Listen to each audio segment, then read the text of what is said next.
Ya, Bapak Ibu, kita akan memulai acara pada hari ini. Materi pada hari ini akan disampaikan oleh Bapak Pendeta. Bapak Pendeta Anwar Chen ini adalah seorang pendeta dari Gereja Kristen Protestan Indonesia dan beliau merupakan Kepala Departemen Bagian Penerjemahan Lembaga Alkitab Indonesia. Dan Bapak Pendeta Anwar Chen ini meraih gelar doktor dari Cambridge University, UK. Kepada Bapak Pendeta Anwar Chen, untuk waktu dan layar, saya persilahkan. Ya, terima kasih ya Pak. Selamat pagi buat teman-teman, ya para antusias sekolah minggu ya. Saya sebut begitu ya. Yang ya hari ini kita ingin belajar bukan hanya supaya bisa mengajar sekolah minggu, tapi juga membekali diri kita dengan wawasan-wawasan ya mengenai pemahaman Alkitab dan tentu teksnya yang menjadi fokus adalah Perjanjian Baru ya. Jadi saya tidak berpretensi bahwa sesudah ya katakanlah interaksi kita ini tiba-tiba semua yang menjadi pakar yang menafsirkan perjanjian baru kan. Tapi kita ingin mengembangkan diri, membekali diri supaya kita sadar betapa besarnya tanggung jawab kita untuk meneruskan pesan yang seimbangnya.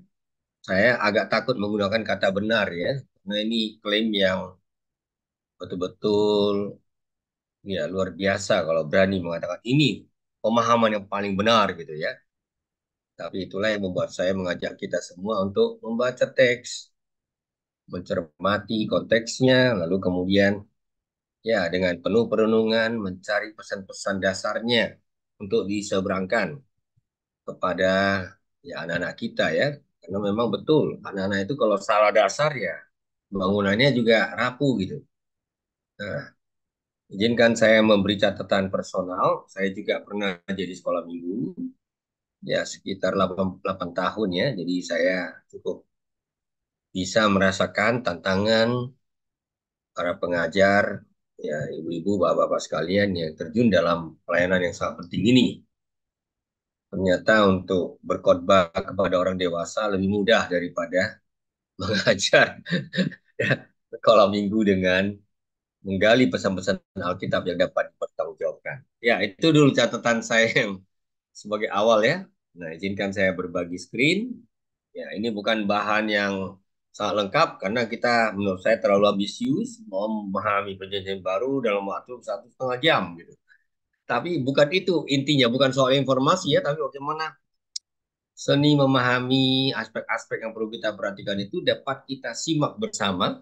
Dan saya di sini hanya menjadi salah satu rekan yang turut berbagi cerita lah tentang eh, hal-hal yang mau kita lihat bersama. Izinkan saya berbagi ya. Ya,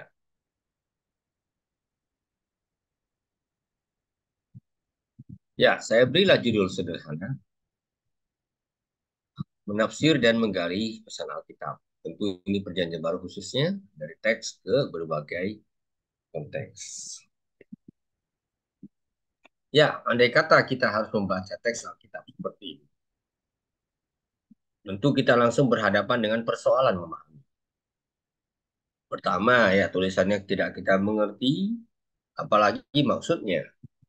Ya, itulah yang membuat kita mengandalkan terjemahan.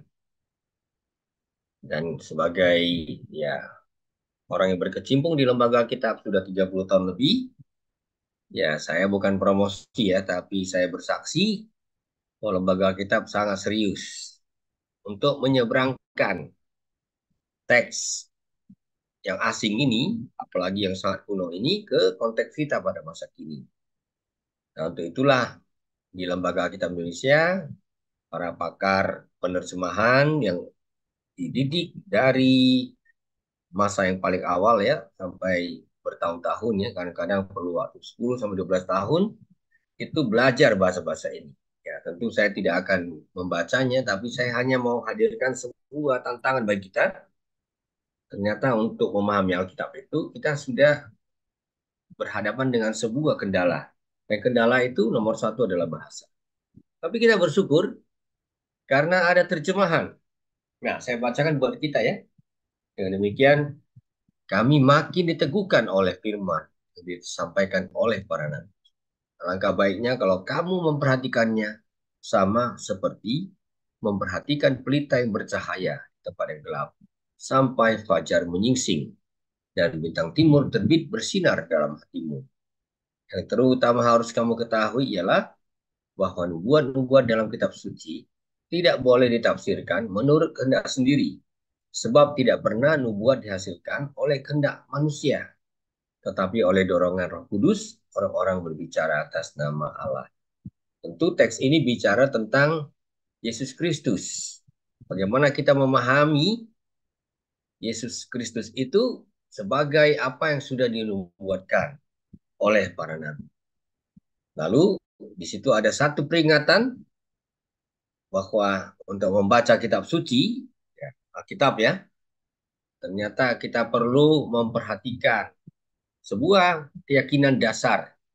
Dan keyakinan dasar itu mengatakan ini bukan cuma tulisan manusia yang bisa dipahami suka-suka, tapi ini adalah nubuat, pesan profetik ya yang memang dituliskan oleh manusia biasa, tapi di balik itu ada karya Roh. Saya kira ini paling penting bagi kita untuk memulai percakapan interaksi kita ya.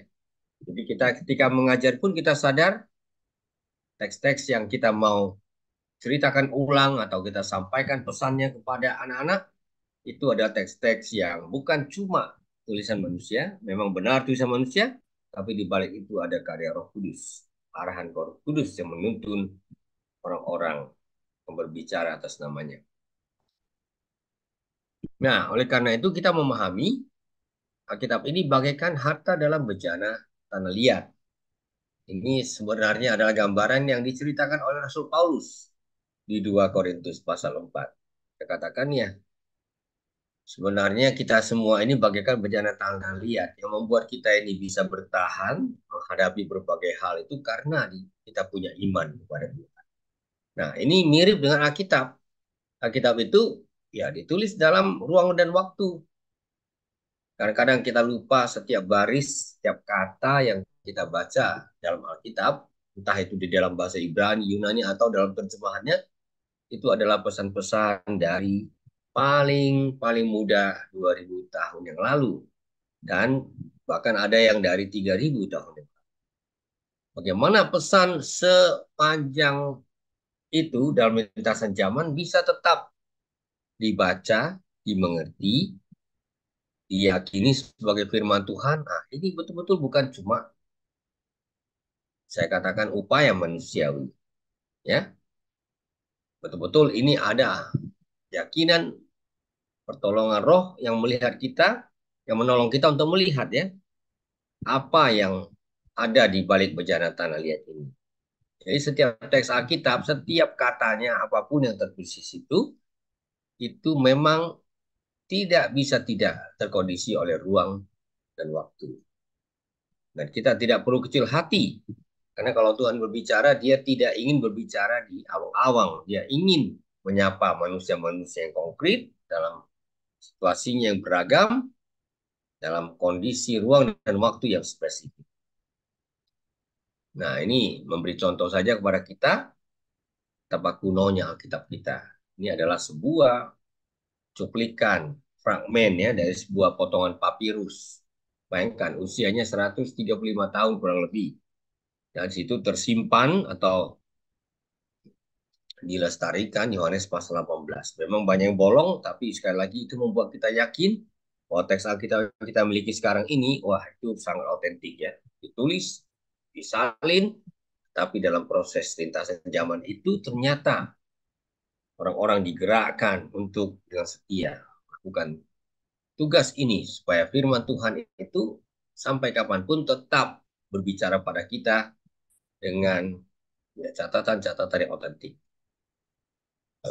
Nah, ini kira-kira 3 abad kemudian. Kodeks artinya buku kuno ya. Jadi dulu orang kalau menyalin teks-teks kuno itu di dalam gulungan-gulungan dan itu sangat tidak praktis.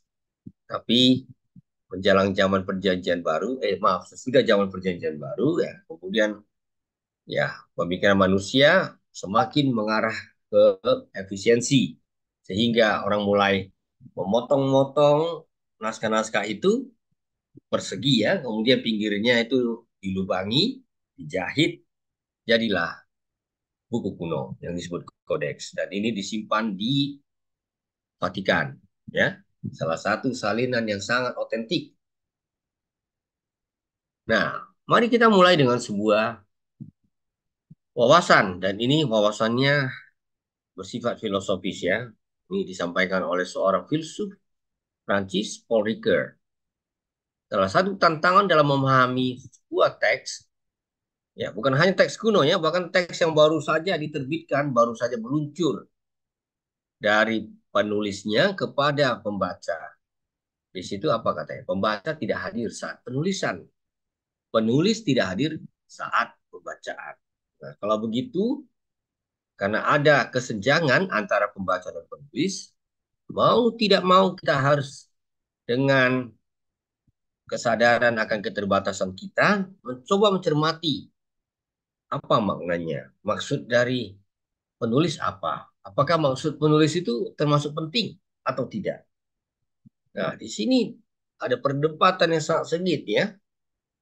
Ada yang mengatakan dia kalau sebuah teks sudah meluncur itu tidak bisa direm. Dan itu benar ya. Andai kata saya berbicara salah ngomong istilahnya pada saat ini karena sudah terekam, wah untuk meluruskannya di zaman yang sangat didominasi oleh media sosial ini, kadang-kadang kita membutuhkan penjelasan yang berjilid-jilid, minta maafnya mungkin sampai berapa kali. Maksud saya bukan itu, tolong jangan disalahpahami. Itulah. Jadi Paul Ricoeur mengingatkan pada kita ada semacam gerhana rangkap. Dan Alkitab tentu relevan sekali disorot dari segi filosofis seperti ini. Pembacanya yang menulis 2000-3000 tahun yang lalu tidak hadir waktu kita membaca. Ya, maksud saya penulisnya. Begitu juga ya, kita yang membaca tidak hadir waktu penulisan yang menempuh jarak yang sudah begitu jauh. Sehingga sebenarnya membaca Alkitab, mempelajari Alkitab itu nomor satu bukan soal kepintaran, tapi soal kerendahan hati.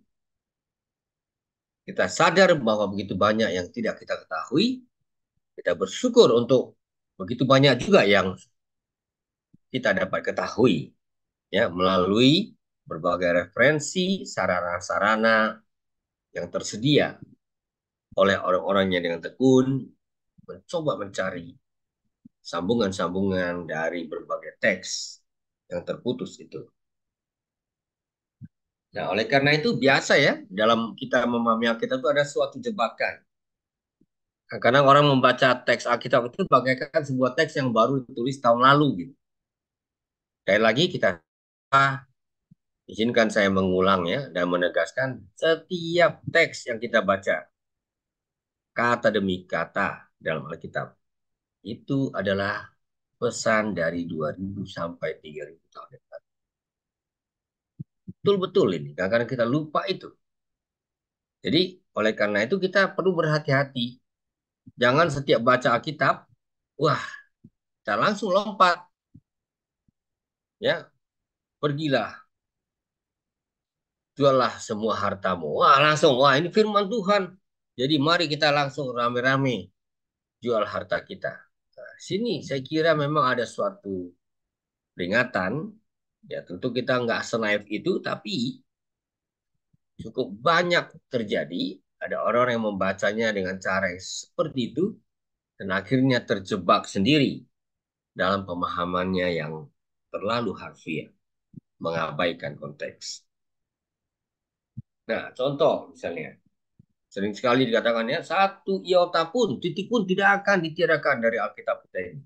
Yang dimaksudkan satu iota itu apa? Apakah huruf A, B, C, D?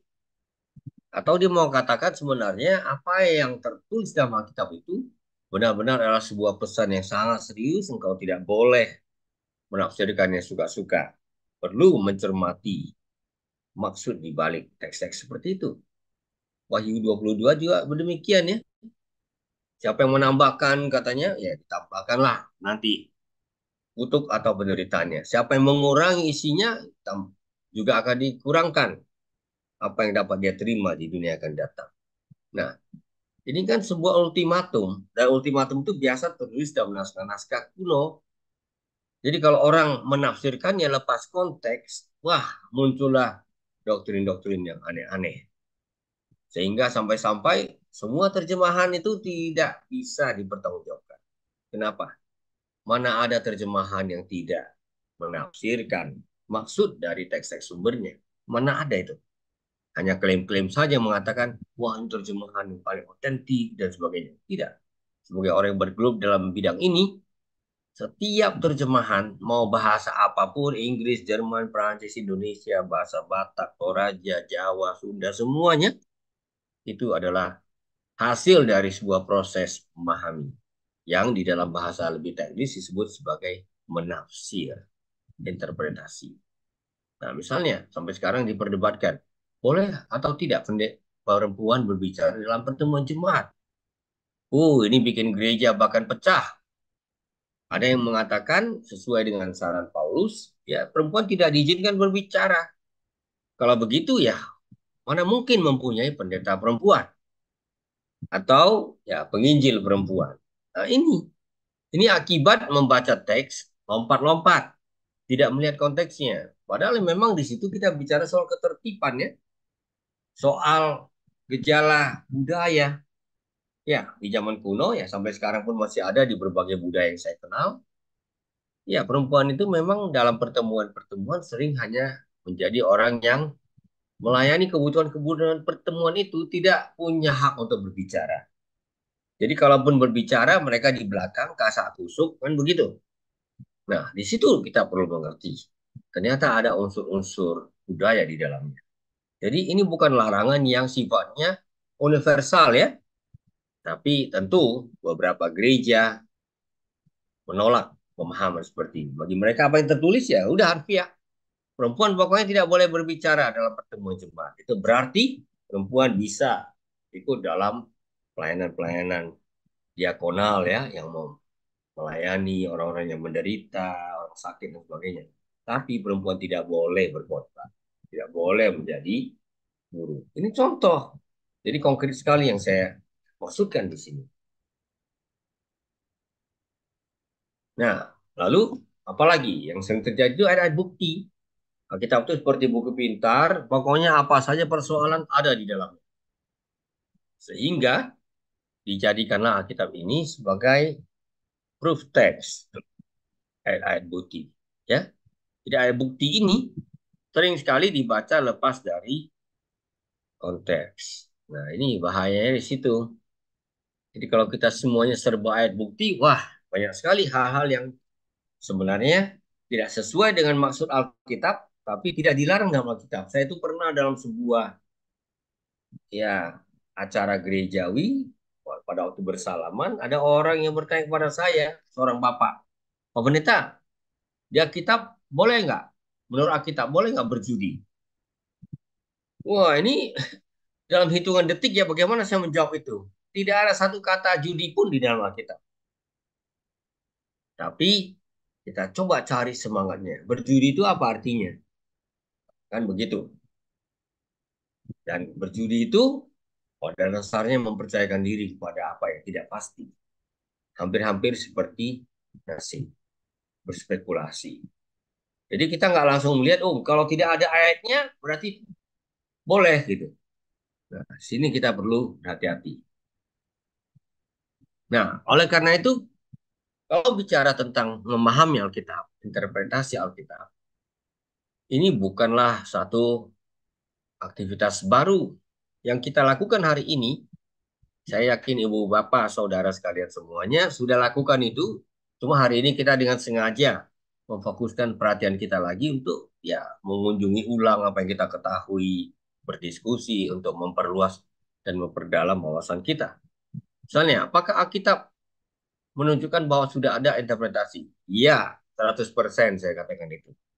Misalnya, kalau kita baca 1 dan 2 Raja-Raja, lalu kita bandingkan dengan 1 dan 2 Tawari, itu kan ceritanya banyak yang mirip. Tapi kita tahu bahwa dalam cerita yang mirip itu ada perbedaan-perbedaan. Dan ketika ada perbedaan, ternyata itu bukan sekedar lupa, tapi ada soal interpretasi. Misalnya, kisah perjinaan, atau lebih tepat bukan perjinaan ya, dosa Daud yang merampas istri prajuritnya yang sangat setia, yaitu Batseba. Itu tidak dituturkan di dalam kitab Tawarikh. Jadi dihilangkan. Padahal itu salah satu episode yang sangat diingat oleh pembaca Alkitab. Kenapa dihilangkan? Karena kitab Tawarikh ini sedang mengusung sebuah agenda, dan agendanya adalah agenda yang pro dinasti Daud. Jadi kalau kita punya pemahaman seperti itu, ya kita jadi mengerti kenapa kitab Tawarikh berbeda menghilangkan bagian itu. Ya, karena dia tidak ingin menceritakan jelek-jeleknya Daud secara gamblang. Bukan berarti dia itu menutup-nutupi, membenarkan dosa itu, bukan, tapi itu tergantung kepada tujuan utama di balik sebuah tulisan. Jadi penulisan itu, apapun itu, mau berbentuk berita, mau berbentuk cerita, sebenarnya adalah sebuah seleksi yang kurang lebih sengaja. Karena penyusunnya memang sedang mengusung sebuah perspektif ya. Ya, jadi dia nggak ingin menceritakan segala hal, mengulangi berbagai rincian, tapi dia memberi yang perlu, yang sesuai dengan atau yang relevan dengan katakanlah pesan yang mau dia sampaikan. Ya, begitu ya cara kita memahami ya.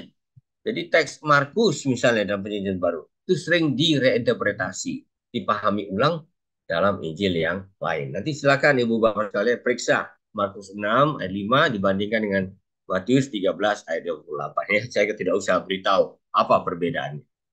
Lalu kita menyadari Perjanjian Lama itu tafsir ulang dalam Perjanjian Baru. Dan itu kita temukan dalam surat 2 Korintus pasal 3. Jadi istilah perjanjian lama itu muncul di situ. Karena perjanjian lama itu adalah perjanjian yang rupanya dilihat dalam perspektif di mana Kristus tidak muncul. Makanya Rasul Paulus mengatakannya itu seperti mereka tidak bisa lihat ya, ada sesuatu seperti selubung yang menutupi pemahaman itu. Sehingga ketika membaca kitab Taurat, kitab-kitab perjanjian lama, tidak bisa melihat ada Kristus di situ. Nah, dia mengkritik tentu umat Yahudi di sini ya, bangsanya sendiri.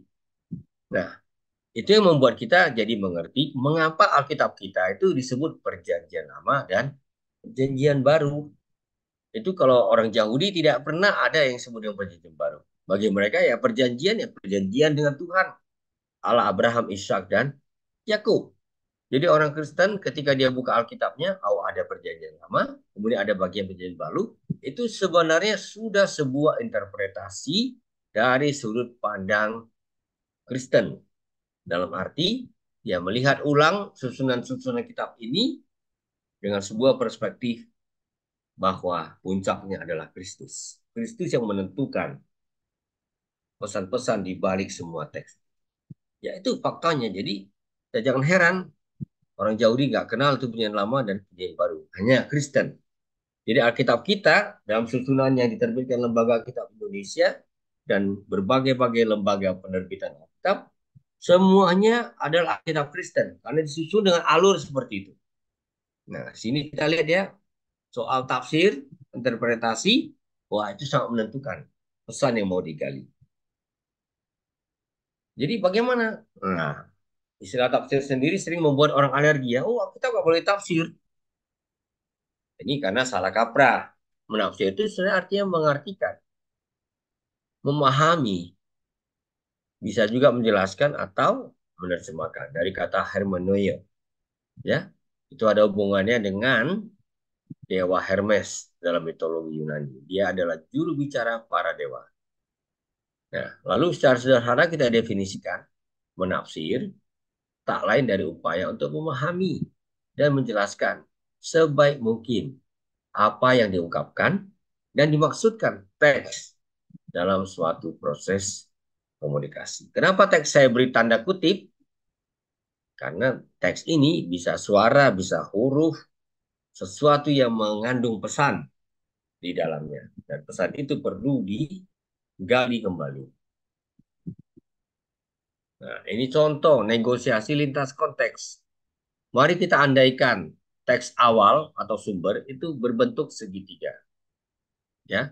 Lalu ketika itu disampaikan untuk diteruskan oleh orang-orang seperti kita, pendeta, pengajar, guru sekolah minggu, nah mau tidak mau konteksnya sudah mirip persegi. Harus ada percakapan bolak-balik antara teks sumber itu dengan kita. Sebelum ini kita seberangkan. Nah, berbentuk lingkaran kita sebutlah kepada anak-anak sekolah minggu atau kepada jemaat. Di sini, ini negosiasi lintas konteks ini memang menuntut pemahaman yang lebih kompleks tentang apa yang dimaksud dengan teks Alkitab, firman Tuhan. Ya.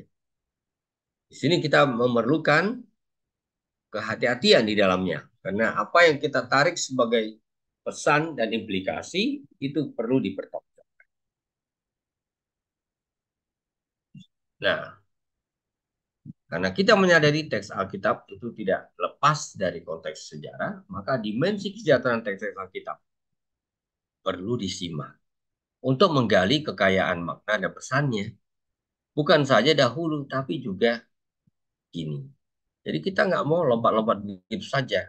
Malah dengan menggali maksud di balik sebuah teks, latar belakang sejarahnya, wah kita bisa kadang-kadang mencapai suatu pemahaman yang lebih kaya lagi. Bahkan pemahaman yang baru tentang pesan yang mau disampaikan. Jadi teks dan konteks Alkitab perlu dicermati untuk mencegah kita menafsirkannya suka-suka, semenang-menang, menurut selera dan kepentingan kita. Ya, jadi kita tidak ingin menjadikannya sekedar teks yang dicari-cari gitu. Misalnya ya untuk membuat orang bisa membenarkan poligami, wah kita bisa cari teks dalam Alkitab dan banyak teks dalam Alkitab seperti itu. Abraham poligami, Daud poligami, Salomo juga demikian. Wah, banyak sekali teks Alkitab seperti itu. Nah, bagi kita bukan soal banyaknya, tapi konteks. Makanya perjanjian lama tidak bisa dibaca terpisah dari perjanjian baru kalau itu di dalam Alkitab Kristen. Jadi kita perlu baca seluruhnya secara utuh. Kalau tidak, wah kita terjebak. Kita bisa cari apa saja untuk membenarkan pandangan-pandangan kita ya. Saya gunakan poligami itu paling gamblang ya. Karena kalau di dalam perjanjian baru kita tahu sama tahu Yesus mengajarkan tidak bisa. Di awal penciptaan itu semuanya ya yang laki pasangannya cuma satu. Itulah model ideal yang kita pegang sampai saat ini. Nah itu. Jadi contoh ya, dia nggak bisa sekedar free text, alasan yang saya cari atau proof text. Tadi saya sudah sebutkan di atas. Nah, itulah sebabnya dalam ya katakanlah kampus-kampus teologi itu diajarkan perbedaan ICGC dan XGC. Ya, ICGC itu memasukkan apa yang sudah kita pahami ke dalam Alkitab sehingga Alkitab kadang-kadang ditafsirkan betul-betul berbeda dengan apa yang kita bisa ketahui dari konteksnya. Ya, suka-suka jadinya. Ya, makanya kita jangan heran ya, apartheid di Afrika Selatan itu dulu didukung oleh pemahaman Alkitab yang dibuat-buat, ECGC, dimasukkan dari ideologi yang sudah diyakini. Kalau hitam itu jelek, putih bagus. Oleh karena itu harus ada pemisahan antara orang hitam dan putih. Wah, itu. Jadi orang-orang yang memberlakukan apartheid itu orang-orang yang tahu Alkitab loh, Alkitab. Bahkan ada ahli teologi. Hati-hati ya soal-soal ini. Nah, studi hermeneutik maksudnya ilmu memahami teks ya, ilmu memahami menunjukkan memang ada negosiasi ya antara makna yang terkandung dalam teks, makna yang ditemukan oleh penafsir, lalu ya nggak bisa kita pungkiri ada juga makna yang diberikan oleh penafsir. Jadi belajar Alkitab itu nggak pernah mengenal kata selesai. Nggak ada, karena kita harus senantiasa berada dalam sebuah proses negosiasi tentang makna antara teks, antara kita yang menafsirkan, lalu antara pandangan-pandangan kita yang kadang-kadang kita nggak sadari kita pegang tentang teks Alkitab. Jadi di situ kita memahami pentingnya mengenal cakrawala. Jadi setiap proses penafsiran itu melibatkan semacam berapa. Jadi kalau saya baca Alkitab, begitu ada kata Alkitab, wah, saya sudah dituntun kepada sebuah pemahaman awal. Oh, ini bukan buku biasa, ini kitab suci. Kan gitu. Andai kata kalau isinya cuma kumpulan cerita-cerita kuno yang punya pesan bagi masa kini berasal dari Israel. Kan bisa kita beri judul seperti itu ya. Nah, itu tentu prapahamnya berbeda. Itu orang akan berlakukan. Baca Alkitab itu mirip baca-baca ya, katakanlah entah legenda, entah tawari, atau kisah-kisah kerajaan zaman dulu. Tapi begitu diberi judul Alkitab, Perjanjian Lama, Perjanjian Baru, oh itu sudah membentuk cakrawala pemahaman kita. Jadi kita sudah tidak bisa netral lagi baca Alkitab. Ya, nah, jadi misalnya kalau kita dengar keinginan daging itu akan menuai kacauan dan kehancuran. Apa keinginan daging ini? Kita bisa juga jadi salah mengerti karena terjemahan harfiah membuat kita pikir, wah, apa yang diinginkan tubuh ini, lapar, makan, berbagai-bagai naluri, itu salah dan merupakan bagian dari dosa. Oh, tidak tentu. Disitulah perlu memahami Alkitab dalam konteksnya. Dalam konteks tulisan-tulisan Paulus, daging itu adalah kontras terhadap roh. Kalau roh itu mewakili dunia ilahi, maka daging itu mewakili hidup yang tanpa tuntunan roh. Ya, jadi kalau orang hidup tanpa tuntunan roh, ya maka yang menentukan adalah dirinya sendiri, bukan cuma nafsunya, egonya. Dengan kata lain, dia ingin hidup di luar dari tuntunan Tuhan. Nah, maka yang dia tua itu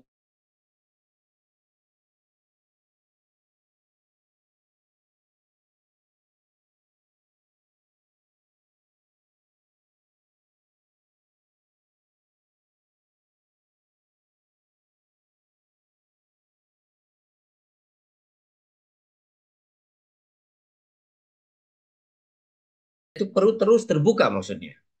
Kalau perlu, nanti dalam pemahaman kita lebih lanjut, ketika baca Alkitab, wah ternyata pemahaman saya dulu perlu dikoreksi, salah paham ya koreksi saja. Saya sendiri pernah mengoreksi diri sendiri dalam satu kesempatan seminar. Oh dulu saya salah paham, harusnya begini. Kita terbuka saja ya. Namanya membaca sebuah teks yang sudah begitu tua, ya dibutuhkan kejujuran. Kalau hanya sekedar mengklaim, wah nggak ada satu titik pun yang berubah, ya udah klaim, tapi itu adalah dogma. Dan dogma cukup untuk dipercayai. Seperti dia.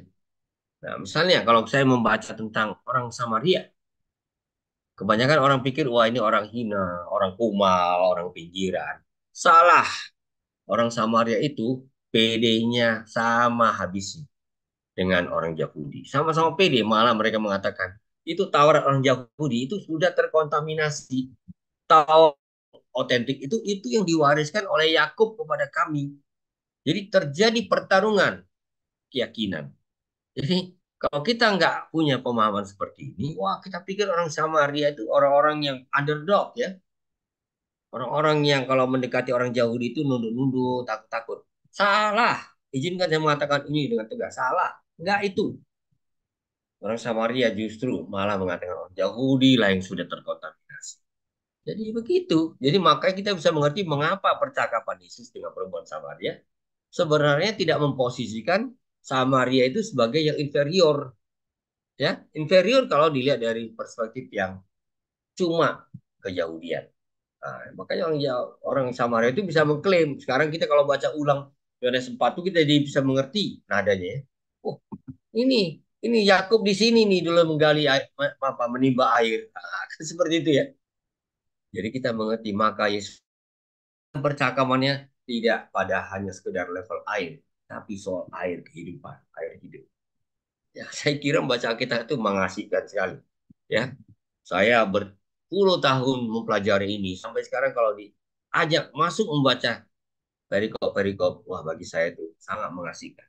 Karena selalu menemukan ada sesuatu yang lebih lagi, yang menolong saya untuk memahami firman Tuhan dalam konteks dulu, lalu juga menyeberangkan pesannya dalam konteks sekarang.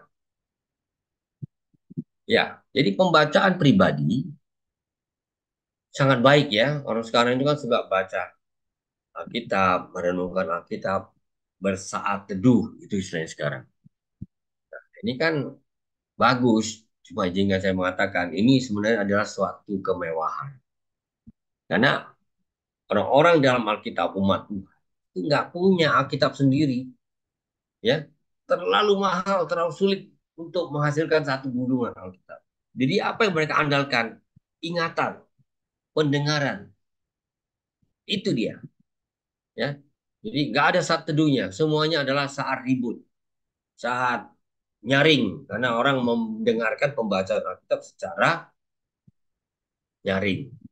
Ya, nah itu dia. Oke, terlepas dari soal perbedaan situasi ini, nah misalnya kalau kita membaca dan kita membuat semuanya terlalu personal, pribadi, apa kata Tuhan untukku hari ini, ya itu boleh, bagus. Tapi kadang-kadang kunya itu jangan terlalu nyaring dibunyikan. Alkitab itu sebuah teks yang sangat komunal, teks yang muncul dalam kehidupan umat beriman. Ada ruang untuk individualisme, tapi ruang itu sebenarnya sangat kecil dibandingkan dengan ruang komunal tadi. Ya, jadi kalau dikatakan misalnya kepada Timotius ya, bertekunlah dalam membaca kitab suci sampai aku datang, kata Paulus. Loh, yang dimaksudkan itu bukan baca sendiri saat teduh, enggak. Bertekunlah baca kitab suci, lalu kitab suci ini kau bacakan di depan umum. Sehingga semua orang juga kebagian. Nah, itu dia. Di zaman sekarang ini, kita sudah terlalu dimanja. Apa-apa pribadi, semuanya pribadi. Sampai kita lupa. Teks-teks Alkitab itu sangat-sangat berdimensi komunal. Misalnya, kamu adalah bait Allah dan roh Allah diam di dalam kamu. Siapa yang membinasakan bait Allah, itu akan dihukum, kata Paulus. Nah, kata kamu di sini sebenarnya jamak. Dalam terjemahan Alkitab kita, kalau ada kata kamu, itu berarti jamak. Orang kedua, jamak. Kalau orang kedua tunggal, itu menggunakan kata engkau. Itu dalam terjemahan baru ya.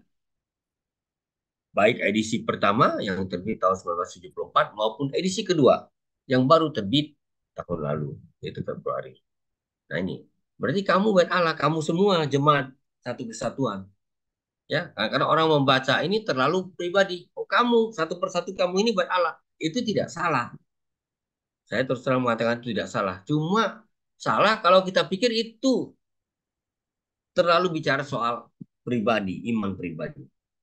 Di sini yang ditekankan adalah komunitas orang beriman itu sebagai bait Allah. Jadi siapa yang menghancurkan komunitas ini, siapa yang memecah belah, nah ini yang akan Tuhan hukum. Jadi lihat ya betapa pentingnya konteks itu dibaca dengan baik. Jadi silakan terus baca saat teduh, tapi jangan lupa di balik ketuduhan itu bukan cuma diri kita yang ada. Ada umat, ada jemaat yang turut perlu diperhitungkan dalam pembacaan. Nah, oleh karena itu, saya masih ingat pengalaman saya belajar waktu S2 ya di Amerika. Ada satu profesormu yang sangat mumpuni, sangat terkenal di Amerika itu pembimbing saya. Saya heran, dia katakan, tahu nggak kalau mau nafsir Alkitab, kuncinya sebenarnya sederhana, konteks. Ya, jadi kalau kata jangan dibaca cuma kata. Jadi orang kalau baca, akulah pintu kata Yesus. Wah, dia kaitkan semuanya, pintu Batra, pintu apa, pintu apa. Jangan begitu. Itu semua perlu letakkan pada frasanya, klausanya, kalimatnya, paragrafnya di kitab yang bersangkutan. Supaya kita jangan nafsir Alkitab dari pintu ke pintu sesuka-sukanya. Kan begitu. Ya. Jadi pemahaman yang lebih utuh perlu diupayakan agar teks tidak dicabut begitu saja dari konteksnya dan membuat pembaca terjebak oleh penafsiran yang sewenang-wenang. Saya sungguh berharap guru-guru sekolah minggu ya kita-kita ini jangan sampai justru menularkan pemahaman-pemahaman yang terlalu individualis ya. Baca kata, jujur aja saya mau katakan, ada hafalan itu bisa menjebak loh. Kalau seakan-akan ayat itu istimewa, seakan-akan ayat itu punya value lebih daripada ayat-ayat lain. Itu membuat kita terbiasa membaca kitab lepas konteks. Nah, itu bukan berarti saya anti ayat hafalan. Enggak. Ayat hafalan itu perlu, silakan. Tapi setiap membacanya itu ingat, itu teks itu nggak pernah lepas dari konteks sebelumnya, konteks sesudahnya. Supaya kita jangan pikir, wah ini ayat emas, ayat berlian, terserah ayat apa aja. Nah, tentu saja jebakan lainnya adalah aplikasi lompat konteks. Misalnya, banyak orang bertanya kepada saya, apakah sunat masih berlaku bagi orang Kristen? Apakah orang Kristen boleh makan makanan yang dilarang dalam kitab Taurat? Misalnya katakanlah B2, darah, dan sebagainya. Seru ini diskusinya. Sampai ada berbagai gereja yang punya pemahaman yang memang betul-betul berbeda satu sama lain. Nah, kita ingat ya waktu ada pertemuan atau sidang pertama di Yerusalem, kita sebut itu konsili, itu diperdebatkan pertanyaan ini. Misalnya, apakah orang yang bukan Yahudi, orang Yunani misalnya, yang sudah jadi Kristen, itu perlu nggak ikut tradisi orang Yahudi, merayakan Sabat, disunat, tidak boleh makan darah, tidak boleh makan B2, dan sebagainya. Nah, ini kan penting. Disitulah bahkan dalam perjanjian baru sendiri, nampaknya ada kasus di mana soal beda tafsir itu begitu hangatnya sampai perlu diangkat pada tingkat konsili, sidang raya, jemaat-jemaat. Nah, di situ kesimpulannya sangat menarik. Karena di situ kembali tegaskan, bukan soal sunat menyunat yang penting, bukan soal makanan-makanan tertentu yang penting. Prinsip terpentingnya adalah Kristus. Karena Kristus telah menghadirkan sebuah perjanjian yang baru. Dan perjanjian yang baru itu tidak bisa dibatasi hanya pada pagar-pagar Judaisme. Nah, ini saya kira ini penting. Kalau tidak ya gampang saja orang tunjuk ayat mengatakan nih persepuluhan harus bayar nih karena Malaki 3 mengatakan siapa yang tidak bayar persepuluhan ini merampok Tuhan. Oh, gampang-gampang saja tunjuk ya. Nah, ini tentu salah pemahaman karena tidak melihat bahwa dalam kitab Maliaki itu yang membuat Nabi begitu tegas soal persepuluhan. Kenapa? Karena ibadah terbengkalai. Orang memberi dengan setengah hati, korban-korban yang cacat, dan sebagainya. Nah ini, jadi makanya konteks itu luar biasa penting untuk memahami Alkitab. Soal baptisan roh dan bahasa lidah misalnya. Nah, ini di kalangan Pentakosta ini hampir-hampir wajib ya. Saya tahu GKI tentu sangat berbeda ajarannya. Dan saya tidak bermaksud memojokkan teman-teman yang mempunyai pemahaman Pentakosta atau Kristen.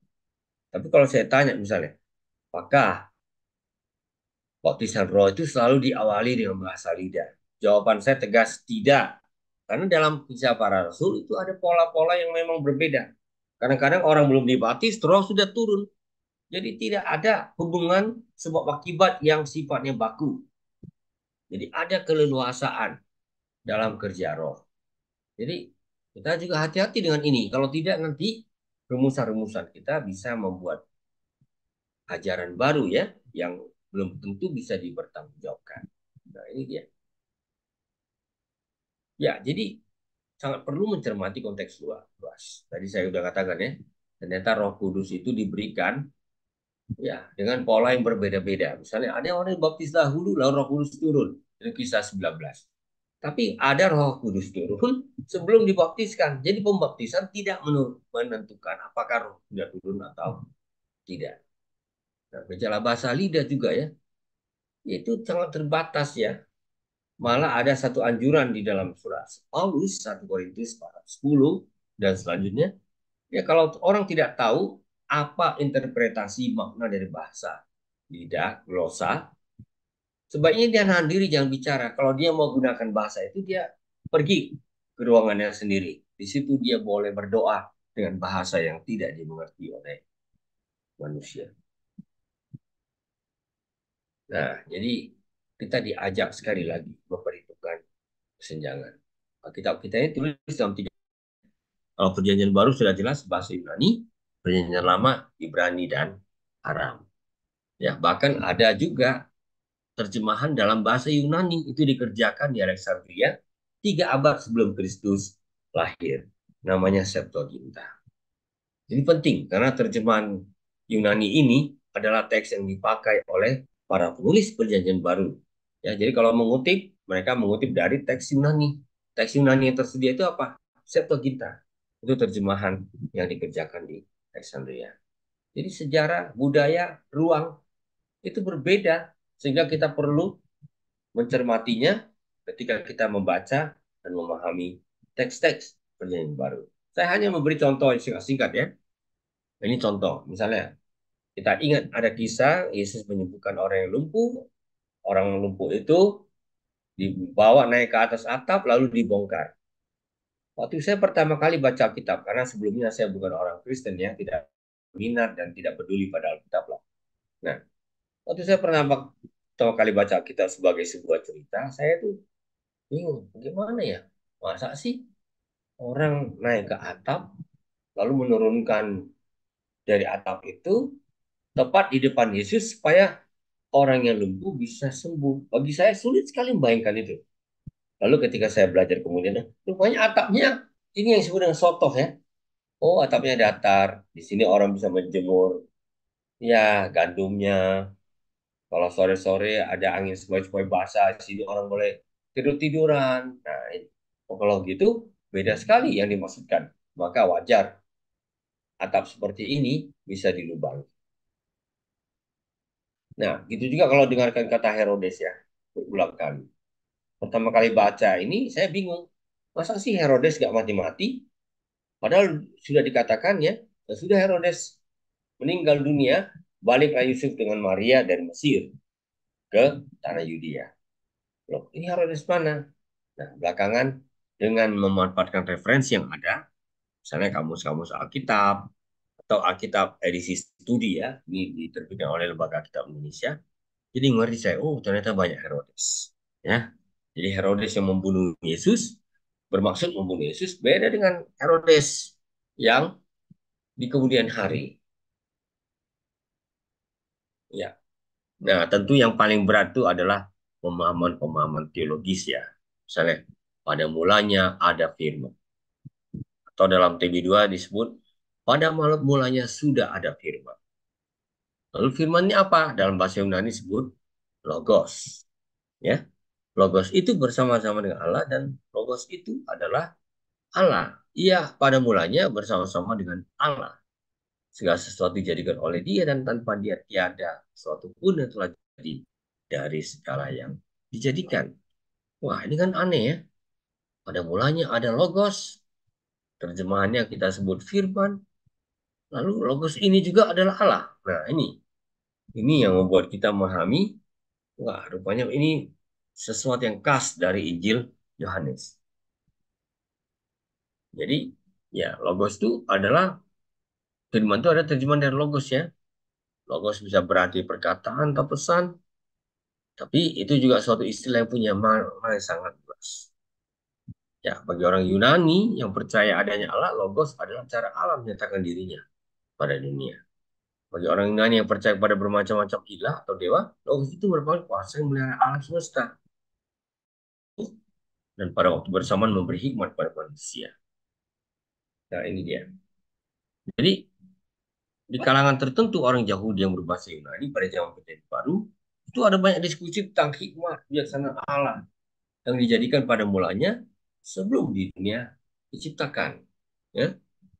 Jadi bagi orang Yahudi yang hidup pada abad pertama sebelum Masehi, hikmat Sophia ya seakan-akan merupakan suatu kepribadian yang tersendiri di samping Allah ketika ia menciptakan dunia. Jadi logos itu sendiri punya pemahaman yang terus berkembang ya. Ya, jadi pada waktu Yohanes menulis kitab Injil, logos itu mulai diakui sebagai suatu pribadi ya, disamakan, disetarakan dengan Sophia, hikmat, yang di kitab Amsal merupakan sejenis personifikasi. Nah, oke, jadi itulah. Jadi setiap kali kita menafsir Alkitab, gagasan-gagasan dasar ini perlu dibedah, dilihat ulang. Lalu apa cara kita untuk melakukannya? Salah satu, saya ingatkan kembali, milikilah kamus Alkitab yang baik. Ya, saya tahu ada 2 jilid kamus Alkitab yang sangat baik, itu diterbitkan oleh Bina Kasih. Ya, nah tentu kalau kita memahami Perjanjian baru sangat penting. Ada garis besar sejarah yang kita kuasai. Sekurang-kurangnya seperti ini. Misalnya sekitar tahun 6 sebelum Masehi, kelahiran Yesus Kristus. Ya, itu membuat kita tidak boleh naif. Seakan-akan kelahiran Yesus Kristus itu ada tahun nol. Enggak tahun nol. Itu sebelum Masehi. Beda tahun yang diumumkannya sebagai permulaan dari tarikh Masehi. 70 tahun, 70 Masehi itu jatuhnya Yerusalem. Lalu 73 itu jatuhnya benteng Masada. Tahun 130 Yerusalem menjadikan kota Jupiter. Lalu terjadilah kemudian pemberontakan Bar Kokhba. Ini garis besar sejarah Perjanjian Baru. Jadi kalau kita membaca ini, kita tahu menempatkannya dalam konteks sejarah yang berbeda. Nah, ini contoh ya. Dunia zaman Perjanjian Baru dibandingkan dengan dunia di zaman Perjanjian Lama. Ada pergeseran-pergeseran. Di zaman Perjanjian Baru, ini dunia yang sudah dikuasai kebanyakan oleh Imperium Romawi. Jadi kalau engkau akan menjadi saksiku di Judea, di Samaria, sampai ke ujung bumi. Nah, kita tahu ini berarti lingkaran konsentris yang semakin lama semakin luas dan semakin jauh dari titik pusatnya di Judea, yaitu Yerusalem. Nah, makanya peta pun berubah, berganti seiring dengan waktu dan situasi. Ya, jadi kalau bicara soal Samaria, oh kita sulit menemukannya itu di dalam peta zaman sebelum Daud sebagai contoh. Nah, lalu bagaimana dalam memahami Alkitab, menggali pesan Alkitab? Sekurang-kurangnya dibedakan antara prosa dan puisi. Ya, nah prosa tentu yang tidak berbentuk puisi ya, bisa berbentuk cerita, bisa berbentuk nubuat dan lain-lain. Jadi makna yang dimaksudkan suatu teks wajarnya konsisten dengan makna dalam konteks literarnya. Yang saya maksud konteks literar itu konteks di mana teks itu tersusun, bukan konteks sejarahnya yang berada di luar teks. Dan konteks membatasi serta memperjelas makna wajar dari teks yang dipahami supaya tidak semena-mena. Sengaja kata wajar digunakan. Kalau orang membaca Alkitab, memahaminya, lalu punya agenda ya, tadi disebut dengan exegesis ya. Ini akan membuat dia tidak mencari makna yang wajar. Akhirnya yang dicari itu makna yang luar biasa, makna yang super-super. Dan kadang-kadang isinya sangat keliru. Nah, ini pada masa sederhana gini. Tanyakan, who said did what to whom? When, where, how, under what circumstances, why, and for what purpose. Semakin banyak yang bisa dijawab dari pertanyaan ini, semakin menolong kita untuk memahami teks-teks perjanjian baru dengan benar. Nah, lalu kalau kita mau buat langkah-langkah pemahaman atau penggalian teks Alkitab, tafsir, ya saya kira di sekolah minggu pasti sudah ada itu, apalagi dalam bahan-bahan penuntun yang disiapkan oleh sinode. Biasanya perlu perikop nas yang akan ditafsirkan. Lalu, kalau kita sungguh serius, jangan cuma baca teks bagian tertentu itu. Kita lihat konteks sebelumnya apa ya, konteks sesudahnya apa. Karena konteks menolong kita supaya kita nggak menafsir terlalu lebar kemana-mana. Nah, sedapat mungkin kenali konteks luasnya. Tentu bisa aja aja yang panjang lebar, tapi untuk anak katakanlah kelas jangan-jangan malah ayat emasnya itu ayat pilihan saya sebut begitu, bukan saja diperpendek atau dipotong, bahkan diganti gitu. Ya, tapi sekali lagi saya sebenarnya tetap menganjurkan pada kita supaya ayat-ayat ini itu tidak sekedar dihafalkan ya. Seakan-akan kalau sudah hafal, wah sukses kita sudah mencapai tujuan kita. Tapi maunya dia menjadi sebuah teks yang mewakili pesan dari perikop yang sedang dipelajari bersama-sama. Saya kira itu ya. Ya, mungkin jawaban saya tidak terlalu to the point, tapi ya memberi konteks lah kepada kita. Ya, begitu Ibu Imelda. Kak Imelda, apakah ada respon? Ada pertanyaan lanjutan? Oke Kak, Kak, terima kasih. Ya, emang kesannya biasanya kalau di sekolah minggu swasta kita, apalagi ya, kalau misalnya anak-anak udah bisa satu kata aja dia depannya apa gitu, kita udah kayaknya berhasil gitu ya. Ya, Padahal kan bukan itunya yang dituju goal kayak kayak kata-kata Bapak tadi. Jadi harus mewakili perikop yang diajarkan ya Pak ya. ya betul. Betul. Terima kasih Pak. Sama. Baik, terima kasih Kak Imelda dari GKI Cijur, oke Kak ya. Ya betul. Kepada kakak-kakak yang lain, apakah ada yang ingin bertanya kepada Bapak Pendeta Anwar? Selamat pagi Kak, saya Ya, Kris dari GKI Raya Kam. Ini mau menanyakan gini, bagaimana kan di dalam Alkitab juga ada kata-kata yang istilahnya mengandung kekerasan lah.